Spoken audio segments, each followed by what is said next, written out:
There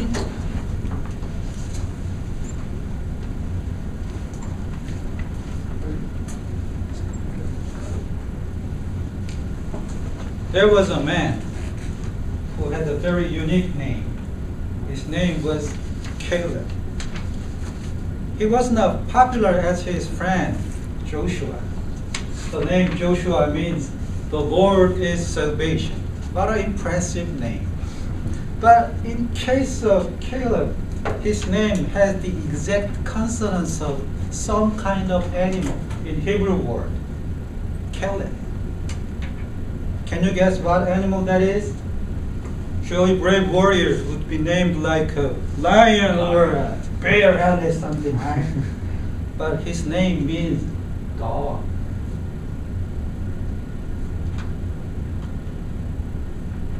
If you don't like your name that much, I'm here to tell you. Caleb could definitely understand how you feel. Maybe whenever some people try to comfort him by saying, "Hey Caleb, you can run really fast, just as a hunting dog." Maybe Caleb made up his mind to think it positively. But that was not a big deal to him because he has something special in his heart. That was God's promise. God's people treasure up God's promise in their hearts. As Caleb grew up, he showed a remarkable qualities to be a leader. There was a big competition to choose the top leader of each tribe of Israel. Actually, Caleb won the championship of Judah tribe. 12 elite spies were sent to Canaan to explore the land. When they went there, 10 of 12 spies only saw the horrible giants, the Anakites, the descendant of Nephilim. They were shocked and overwhelmed by the horrible gigantic monsters. Only Caleb and Joshua remembered God's promise. They believed the Lord of hosts is greater than any horrible creature on earth. So when they returned to the camp, they reported the beauty and abundance of the promised land. But the rest of spies made Israelites tremble by reporting only about the horrible giants. They began to murmur with fear. Then Caleb stood up and silenced the people and said, "Let's go up and take possession of the land, for we can certainly do it because we have God's promise." But the rest of spies said, "Are you crazy? We cannot attack those people. They are stronger and taller than us. We seem like a bunch of grasshoppers before them." Caleb and Joshua was outnumbered. They were the minority. They had to choose where to stand, mainstream or minority. Can you choose minority for God's promise? The whole assembly raised their voice and wept aloud all night long. They grumbled against Moses and Aaron and reached an agreement to choose new leaders and go back to Egypt. Right that moment, only Caleb and Joshua stood on the Lord's side. They said, "If the Lord is pleased with us, He will lead us into the land flowing with milk and honey, and will give it to us. So do not rebel against the Lord. Do not be afraid of the people, because we will swallow them up. Their protection is gone, but the Lord is with us. Do not be afraid of the people." But the whole assembly didn't listen to them. They were even talking about stoning them. Let's stone them to death. kill them. We need new leader. Go back to Egypt. Right that moment, suddenly the glory of the Lord appeared at the tent of meeting and showed all the Israelites. And God, after saving his faithful servant, God complimented Caleb for his faith by saying, my servant Caleb has a different spirit and followed me wholeheartedly. I will bring him into the land he went to, and his descendants will inherit it. Caleb followed the Lord wholeheartedly, even facing the risk of stoning. Caleb's integrity was formed through the fiery furnace of life and death problem. Later, Caleb faced another problem, another temptation to forget God's promise. At Kadesh Barnea, he was well qualified to be the next leader of Israel as much as Joshua. But however, 15 years in the wilderness, after that period, God chose Joshua as the next leader. We can imagine Caleb and his tribe, Judah, were very disappointed when they heard the news. The man of faith, the number one hero of Kadesh Barnea, became Mr. Nobody. Caleb's fame vanished like a once glaring shooting star and withered like a fallen moth. Joshua was exalted, but Caleb was passed over. He became a known nobody for 40 years and another 5 years. Maybe Caleb might feel like being forgotten by his people and even by God. Furthermore, Joshua was not a perfect leader. After conquering Jericho, he didn't ask God how to attack Ai.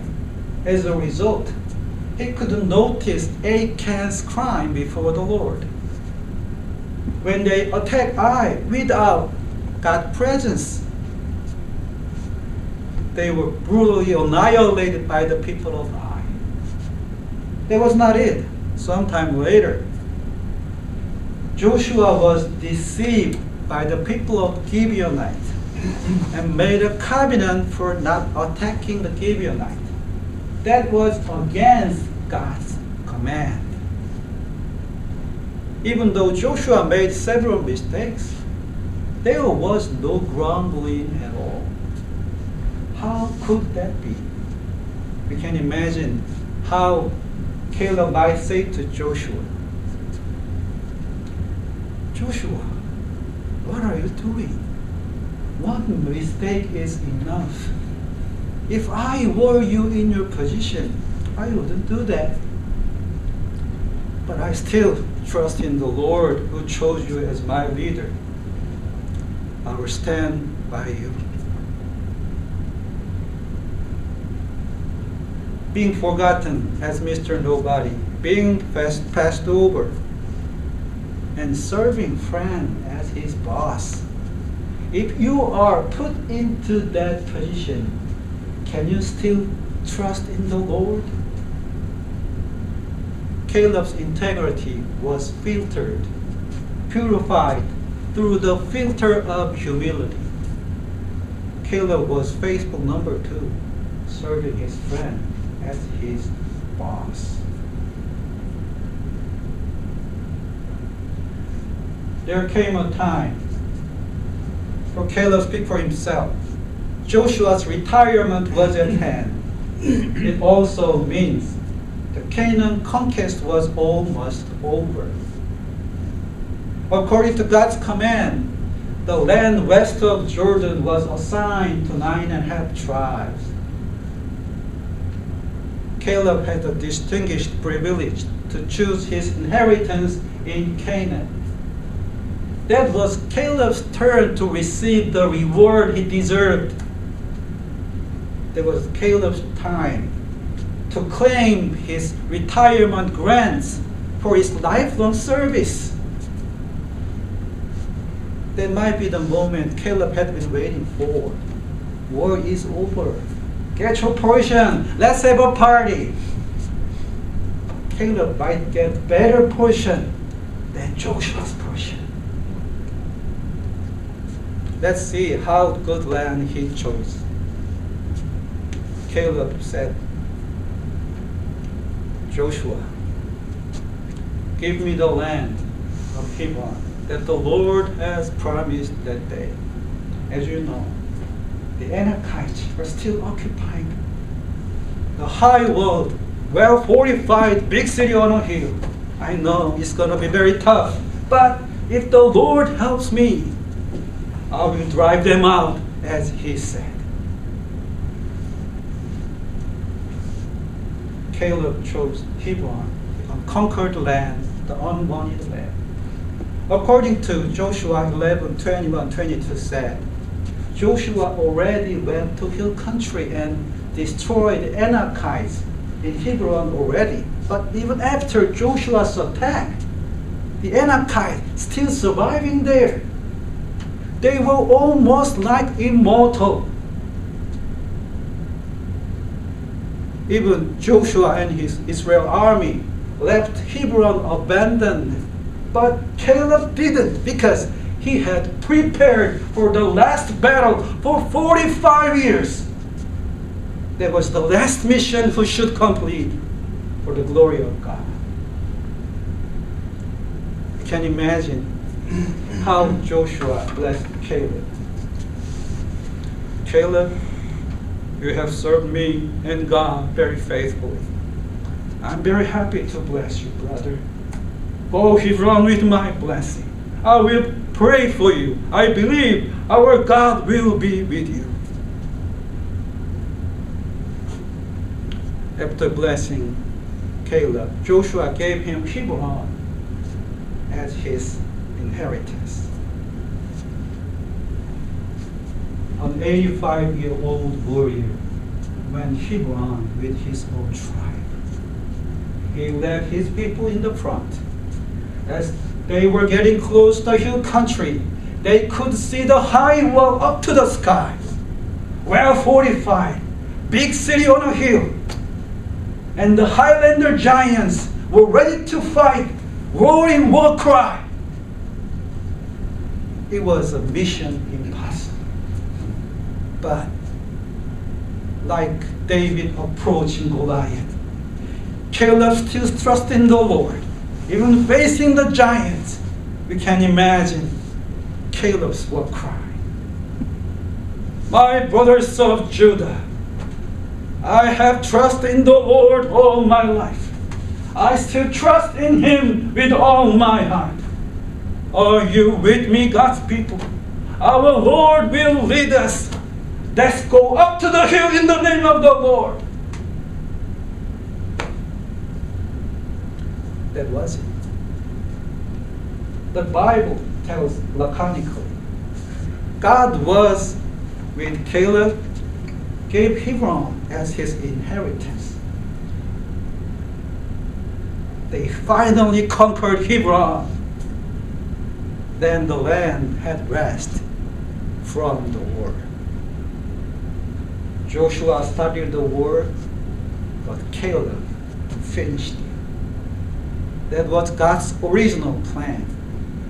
Caleb didn't get old because his integrity didn't get old.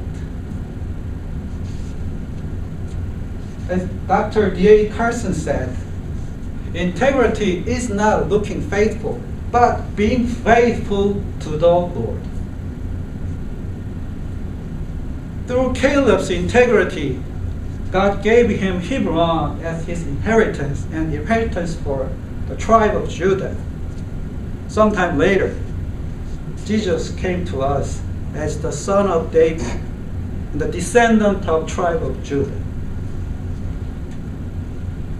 Caleb defeated the giant. David defeated the Goliath. And Jesus Christ defeated death on Golgotha. Who is next? Your turn, my turn, our turn. Do you trust in the Lord wholeheartedly? Wholeheartedly means under all circumstances, no matter what comes in your way, you set your focus on Him. Don't compare yourself with others.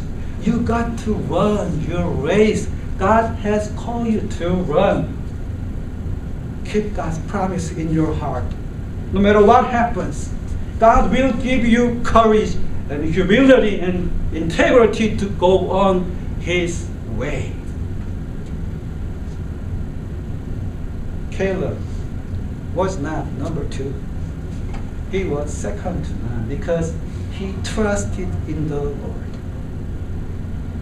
If you trust in the Lord wholeheartedly, you are not number 2.